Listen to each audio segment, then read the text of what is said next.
Hey guys, welcome back to tech with Abhino episode number 30. അങ്ങനെ 30ാമത്തെ episode വരെ എത്തിയിട്ടുണ്ട്. Thank you for your all support. അത്യാവശ്യം videos കാണുന്ന ഒട്ടുമിക്ക പേരുണ്ട്, എല്ലാ വീഡിയോസും കാണുന്നത്. Thank you. അപ്പം ആദ്യം തന്നെ ഇപ്പം സാംസങ്ങിൻ്റെ ഫ്ലാഗ്ഷിപ്പ് ഫോൺസ് യൂസ് ചെയ്യുന്ന S24 സീരീസ് അല്ലെങ്കിൽ S24 അൾട്ര ഒക്കെ യൂസ് ചെയ്യുന്നവർക്ക് ഇപ്പോഴും ആൻഡ്രോയിഡ് 15 അപ്ഡേറ്റ് കിട്ടിയിട്ടില്ല. ഇപ്പോഴും ആൻഡ്രോയിഡ് 14 1UI 6 ഒക്കെയാണ് യൂസ് ചെയ്യുന്നത്.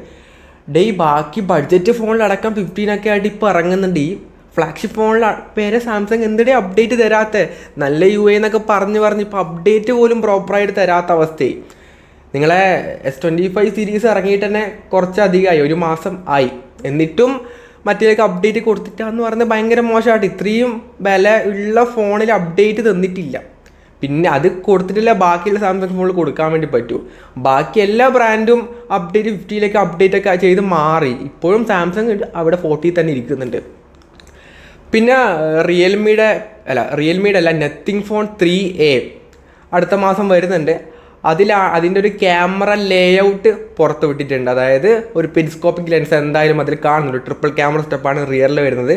ഇപ്പോൾ ലീക്സ് ആൻഡ് റൂമേഴ്സ് ഒക്കെ അനുസരിച്ച് പറയുകയാണെങ്കിൽ ഒരു 15 MB പ്രൈമറി ക്യാമറ ഉണ്ടാകും, ഒരു 15 MB പെരിസ്കോപ്പിക് ലെൻസും 8 MB അൾട്രാ വൈഡ് ഉണ്ടാവും. സെൽഫി ക്യാമറ ആണെങ്കിൽ 15 MB സെൽഫി ക്യാമറ ആണ് ഉണ്ടാവുന്നത്. സോ നല്ല ക്യാമറ സ്പെസിഫിക്കേഷൻസ് ഉണ്ട്. കമ്പാരിറ്റീവ്ലി ഞാൻ പറയാതെ കഴിഞ്ഞ പ്രാവശ്യം ഇറക്കിയ 2A ക്യാമറ നല്ല സ്പെസിഫിക്കേഷൻസ് ഒക്കെ ആയിരുന്നു. പക്ഷേ ക്യാമറ സാംസങ് ഒക്കെ നോക്കുന്ന സമയത്ത് സ്കിൻ ടോണൊക്കെ ഭയങ്കര ശോകം, ഒരു ചിത്രം വരച്ച പോലെയൊക്കെ ആയിരുന്നു ഉണ്ടായത്. പിന്നെ അപ്ഡേറ്റിന് ശേഷം അത് മാറ്റിയോന്ന് അറിയില്ല. എന്നാൽ ഇറങ്ങിയ സമയത്ത് ആ രീതിയിലാണ് നത്തിങ് ഫോൺ ഉണ്ടായത്. ഇപ്പം എന്തായാലും അത് മാറ്റിയിട്ടുണ്ടാവും തോന്നുന്നു. അപ്ഡേറ്റിന് ശേഷം മാറാൻ ചാൻസ് ഉണ്ട്. അത്യാവശ്യം നല്ല സെൻസറാണ് യൂസ് ചെയ്യുന്നത്. സോ അതുകൊണ്ട് തന്നെ ഒരു ഒപ്റ്റിമൈസേഷൻ്റെ ഒരു ഇഷ്യൂ ആയിരിക്കും. അപ്പോൾ പുതിയ 3A സീരീസിലൊക്കെ വരുമ്പോൾ നല്ല ക്യാമറ ഒക്കെ ഉണ്ടാകുമെന്ന് പ്രതീക്ഷിക്കാം.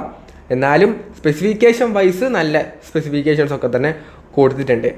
പിന്നീട് റിയൽമിയുടെ P3 Pro കഴിഞ്ഞ ദിവസം ഇറങ്ങിയിട്ടുണ്ടായിരുന്നു. P3 Pro ഒരു 24,000 രൂപയാണ് ആ ഒരു ഫോണിൻ്റെ പ്രൈസ് വരുന്നത്. നല്ല ഫോണാണ് കേട്ടോ. ഗെയിമിംഗ് ഓറിയൻറ്റഡ് ആയിട്ട് മാത്രം എടുക്കുകയാണെങ്കിൽ നല്ല ഫോണാണ്. അതായത് അതിൽ സ്നാപ്ഡ്രാഗൺ 7S Gen 3 ഒക്കെയാണ് വരുന്നത്. ആൻഡ് സ്കോറൊക്കെ 8 lakh ഒക്കെ തന്നെ കിട്ടും. പിന്നീട് അതന്നെ, അതായത് BGMI, free fire, call of duty ഒക്കെ തന്നെ 90 FPS കളിക്കാൻ വേണ്ടി പറ്റും. സോ പെർഫോമൻസ് അല്ല, ഗെയിമിംഗ് ഓറിയൻറ്റഡ് ആയിട്ട് മാത്രം. GT മോഡ് എന്നൊക്കെ പറയുന്നൊരു മോഡുണ്ട്. എസ്പെഷ്യലി ഗെയിമേഴ്സ് ആണെങ്കിൽ കുറച്ചും കൂടെ നല്ലതായിരിക്കും നിങ്ങൾക്ക്. ഞാനങ്ങനെ ഗെയിം കളിക്കാത്തതുകൊണ്ടൊക്കെ അങ്ങനെ അതിനെപ്പറ്റി പറയാൻ അറിയില്ല. അതുകൊണ്ടാണ് ഞാൻ അതിനെപ്പറ്റി ഡീറ്റെയിൽ ആയിട്ട് പറയാത്തത്.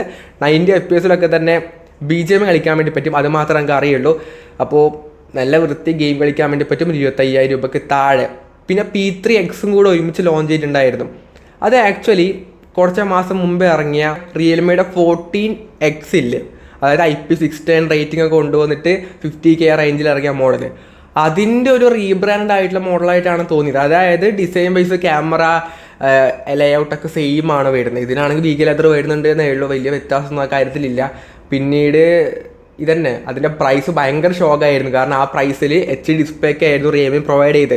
ഭയങ്കര മോശം അഭിപ്രായമായിരുന്നു ആ ഒരു ഫോൺ കിട്ടിയത്. അപ്പോൾ അതിൻ്റെ ഒരു അപ്ഗ്രേഡ് പോലെയാണ് ഇപ്പം ഈ P3X വന്നത്. കാരണം ഇതിൽ ഫുൾ HD ഡിസ്പ്ലേ കൊടുത്തിട്ടുണ്ട്, IP610 റേറ്റിംഗ് ഒക്കെ തന്നെ വരുന്നുണ്ട്.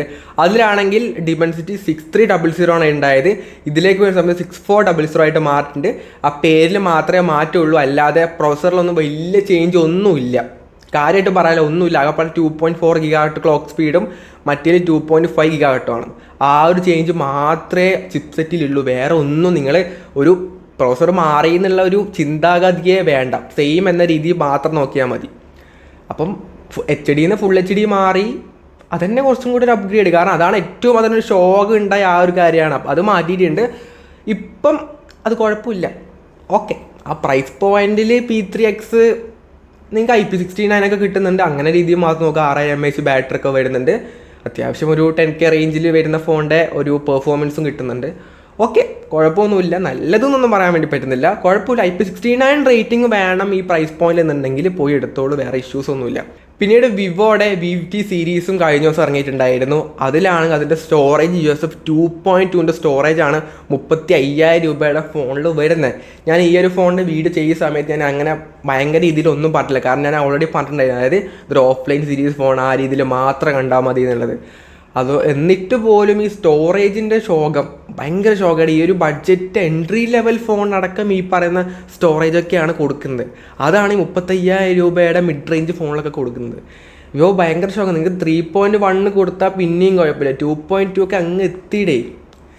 പിന്നെ ബാക്കിയുള്ള ക്യാമറയൊക്കെ അത്യാവശ്യം നല്ലുണ്ട്. സീസിൻ്റെ ക്യാമറയാണ് വരുന്നത്. ഓഫ്ലൈൻ സീരീസ് ഫോണാണ്, ആ രീതി മാത്രം നോക്കിയാൽ മതി. വിവോയുടെ V15, പിന്നെ വിവോയുടെ T4X കൂടെ വരുന്നുണ്ട്. T3X ഇപ്പം ഒരു 12K റേഞ്ചിൽ നല്ല മോഡലായിരുന്നു. ഐക്യൂയുടെ C9Xും ഈ രണ്ടും റീബ്രാൻഡ് ആയിട്ടുള്ള മോഡലാണ്. അപ്പോൾ T4X വരുന്നുണ്ട്. അപ്പം കമ്മിങ് സൂൺ ആണ്. ഫ്ലിപ്കാർട്ടിലൊക്കെ തന്നെ പേജിങ് തന്നെ വന്നിട്ടുണ്ട്. അപ്പോൾ നല്ല മോഡലായിരിക്കും എന്തായാലും. അതിനുശേഷം ഐക്യൂയുടെ ഏതാണ് C10X കൂടെ വരുന്നുണ്ട്.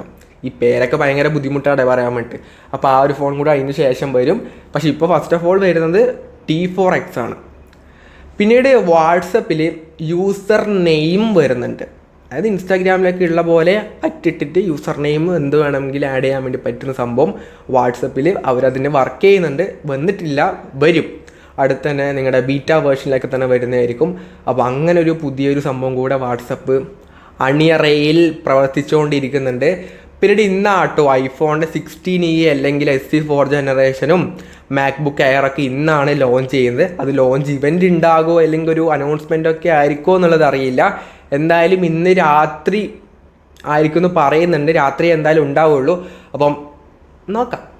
രാത്രി നമുക്ക് നാളെ അതിൻ്റെ വീഡിയോ നാളെ ചെയ്യാം.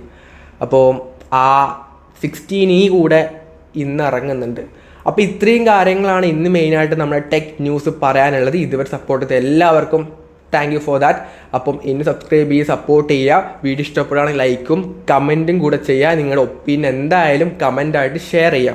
അപ്പം ഈ ഒരു വീഡിയോ യൂസ്ഫുൾ ആണെങ്കിൽ ലൈക്ക് ചെയ്യുക, ഷെയർ ചെയ്യുക, സബ്സ്ക്രൈബ് ചെയ്യുക. So it's friend up signing off. By.